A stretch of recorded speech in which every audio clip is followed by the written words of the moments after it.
this point. Yes. The words that you speak are very people-centric, people of Kenya. Yeah. And one of the things that you've also mentioned, time without number, is that you cannot make promises to people that you will not keep. Correct. You will not say that you'll be president today. You will not say that you want to run for president tomorrow. But one of the things that you have said is that the people of Kenya and what they need and want must be established. Correct. Is that something that folks will be able to hold you to come rain, come sunshine? Come rain, come sunshine. That one I can tell you for free, because we have a responsibility to do. I mean, none of us planned to be in this situation that we are in right now, but we find ourselves here, and we can hear what the country is saying. We can hear the call. We can hear the yearning.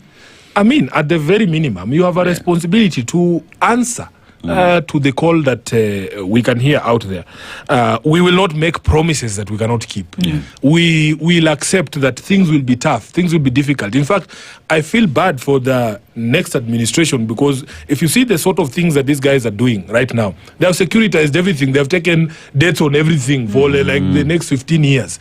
You know, so it will be very tough, but we will be true. I mean, we will just tell you, hii kitu haiwezekani. And you will be with us there when we are trying to solve some of those problems. That tuwaambie hii kitu imetushinda. Unaona? There is no reason to not be open with the people.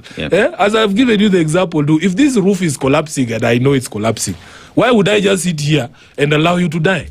Yeah, I can tell you this thing is going. Wacha tutoroke. But we want to thank the country. We want to thank everybody who has been showing up.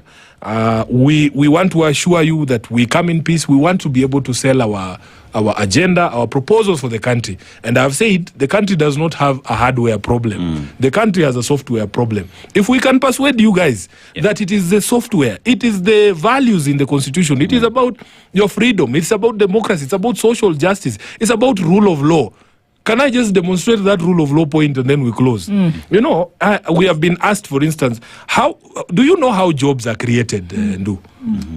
The government by itself cannot employ all of us. No. You need the private sector to have confidence in your country, to be able to put money here.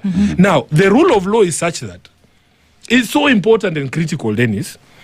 If the story has been told of people, Airtel, I think, looking for a headquarters for Africa. Then they propose Kenya. They propose Nairobi. You come here, you look at a piece of land in Upper Hill. Immediately, first of all, there's all those people who just hold land for speculation. Immediately, they hear that a big company such as that is looking for land. They triple the prices. Then you go and conduct a search at the lands. You find that the title is written Sifuna. The next day, you hear, by the time you're putting up your investment, you hear, oh, by the way, hiyo shamba inakuanga ya Deno. Kuna title tatu. Unaona? Aya, you don't have confidence that if you take that dispute to the courts, do you know why these big companies, when they do up contracts, they say arbitration will be held in London? Because you don't have faith that the judge hata kuwa ameonekana hapa kando. Rule of law is such that, and even if the judge is not bribed, and they give an order saying this shamba belongs to Ndu, but now the senator of Nairobi also has a stake here. Not a stake, a title. Now, koti imesema shamba ni yako. Mimi nakwambia wewe, hiyo koti, hiyo ni karatasi. You know this system of mambo ni matatu. Mimi si ni senator. Naweka guns kwa hiyo shamba. Wewe na title yako na judge wako, shauri yenu. So all these values that we speak about, they influence decisions. Why would somebody put money in an economy where the president of the republic can demand a share, and if you don't give them, they shut you down. We have many stories of enterprises that have been built here. We need people to have confidence in the country that you can put an investment here and nobody will hassle you. And if we don't repair that, we are not going to solve the jobs problem for our young people. I was lucky that we finished school when we had a proper administration with Kina Baba and the coalition government. When I tell young people that I meet that we used to be employed when we were in the classroom in fourth year. Yeah.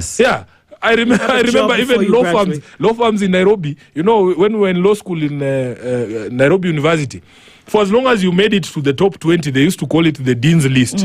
There would be 3 or 4 law firms saying, give me the number one person, give me up to 20. We used to be employed in the classrooms. And right now, you have people graduating 8 years. Graduates of education, they never get an opportunity to be employed. And then because we have destroyed the system of meritocracy, the president takes the TSC letters and distributes them amongst members of parliament. And they say, ni MPs were broad-based pekendi watapata barua. So Sifuna never gets those letters. And I have cousins, I have relatives who are graduates 8 years, 10 years, who also need those TSC letters. So when I go home for Christmas, my mother looks at me and says, where kijana? Si unyamaze wenzako waandikwe kazi. So the country we want to build is to restore meritocracy, that for as long as you are qualified, you don't need to know a member of parliament ati barua inaletwa kwa kijiji Christmas. No. We want to destroy that entire ecosystem. And to get a departure from that. Senator Edwin Sifuna and ODM Secretary General, thank you for being here with us this morning, definitely to get some insights into some of these things. People are going to hold you accountable to the words that you speak. Asante sana. I am ready, and I want to thank you for providing a refuge for these conversations when others are shutting us down. And I'm happy, and I'm hoping and praying that you will continue to be an independent media house that allows all voices to come and sit on this seat and express themselves. Thank you.